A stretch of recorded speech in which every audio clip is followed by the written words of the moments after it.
What if economics is all based on a lie? The lie would be that scarcity exists. But what if it doesn't? What if there is enough to go around in the world that we live in now? What would economics look like if that were the case? Because the fact is that if there isn't scarcity, almost everything that current economic theory says might be completely wrong. Let's just look at how economics defines itself. I've taken this quotation from Investopedia, which is one of the sort of common online dictionaries of economics. And it says that economics is a social science that focuses on the production, distribution, and consumption of goods and services. The study of economics is primarily concerned with analysing the choices that individuals, businesses, governments, and nations make to allocate limited resources. Note the critical word in there. It is limited. The decisions that economics talks about have to be made because it is said that resources are limited. They are, in other words, scarce. But that assumption may no longer be true in the world in which we live. What if most resources are not limited, in other words? And what if the idea of scarcity is an illusion, or worse, a manipulation? That's the idea that I want to explore here. I think I can make some simple suggestions to you. The first is that there is enough food to feed everyone in the world unless governments decide to deny it to people. We know that because 8 billion people are being fed on this planet every day, except in places where governments have decided to create food shortages. We can also house people because, again, around the world, almost everybody is housed. We can clothe people. We can educate them. And in a great many cases, we can provide everybody with healthcare, although not always adequate, but it could be if we wanted it to be. And perhaps most particularly important now is that there is enough renewable energy in the world for everyone to have access to it. In other words, we are capable of meeting everyone's needs if we want to, and if we can create systems to ensure that they can have access to the resources they require for those needs to be met. But why don't they, in that case, get all the things that they need? Well, there are simple, straightforward answers to that. Basically, access is denied, most especially by markets. Markets are rigged. Markets are rigged so that profit can be extracted on the basis of there being scarcity. In other words, markets manufacture scarcity. They restrict supplies. They increase prices. They extract profits which are disproportionate to those which should be earned by those within them by denying access to companies who might reduce prices. They will therefore deliberately create market situations where people are left without. And this isn't by chance. This is deliberate. It's because some people want to be wealthy, leaving others in poverty, and it's because those who want to be wealthy realize that the easiest way to do so is not to be innovative, it is not to supply good products or services, it is simply about trying to restrict supply so that maximum profits can be made.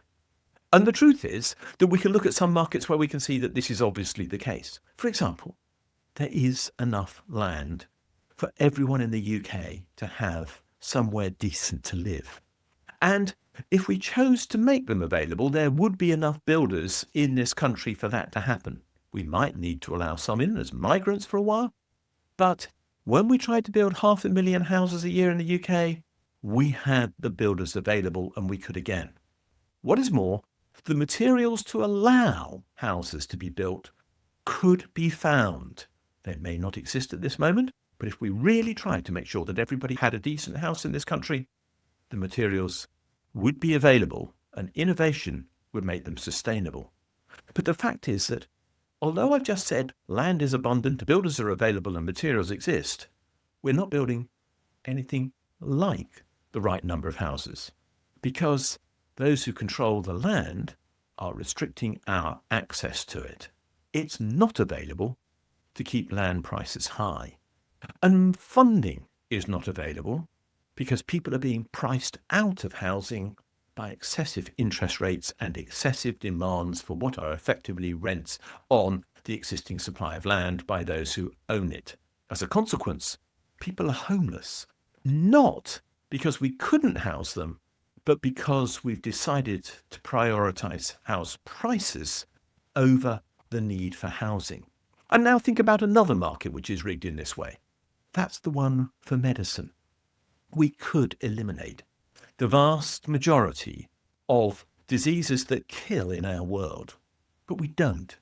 And the reason why is very simple, and that's because there is no profit for medical companies, pharmaceutical companies, in curing illness.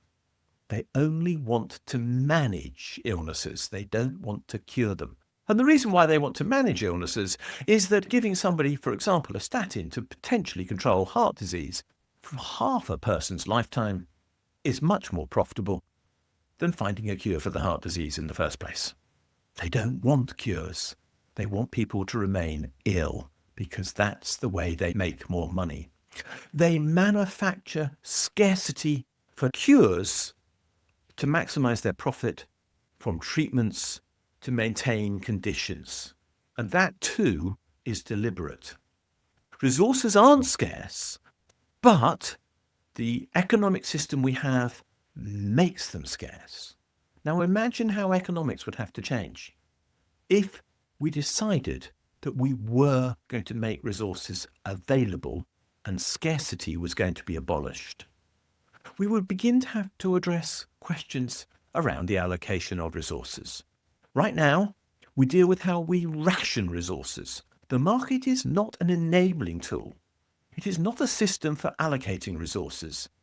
The price mechanism rations availability.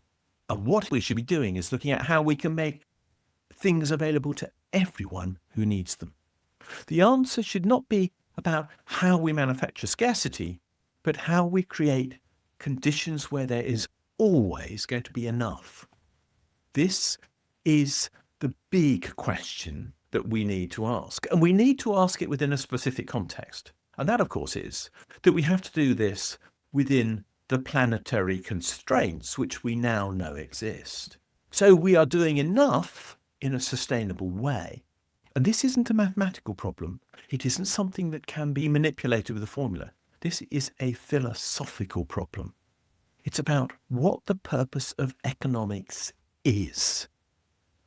And I'm suggesting to you that the purpose of economics should be about ensuring everyone has a chance. And the existing economic model is not doing that. The existing economic model assumes we always want more than we can have. And in the process, it encourages the idea that we must forever consume greater numbers of things, but that will inevitably mean that access is denied to some, while others, who have access to wealth, of course, consume more than they will ever need. As a consequence, existing economics is built on the basis of creating and maintaining inequality, whilst all the time pretending that markets are efficient, when very clearly they aren't.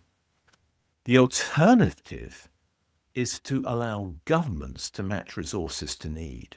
Now, I'm not saying that private companies won't have a role in this. I'm perfectly happy for them to do so. I'm perfectly happy for them to be manufacturing things so long as they're about meeting need.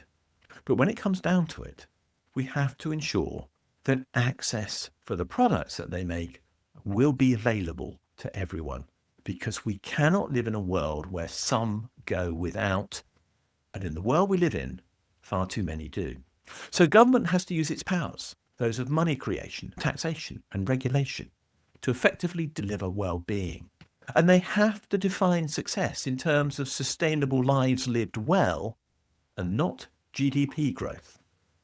We have to make a change. And we can do so by dropping one assumption. That assumption is that the world is based upon scarcity, when in fact it isn't. We now need to redesign economics for fairness and sustainability. If we stop pretending that resources are scarce, we might just save the world for ourselves, for our children, and for generations to come. This is possible. We could, in the process, deliver something which is the economic nirvana, its idea of heaven, and that is happiness.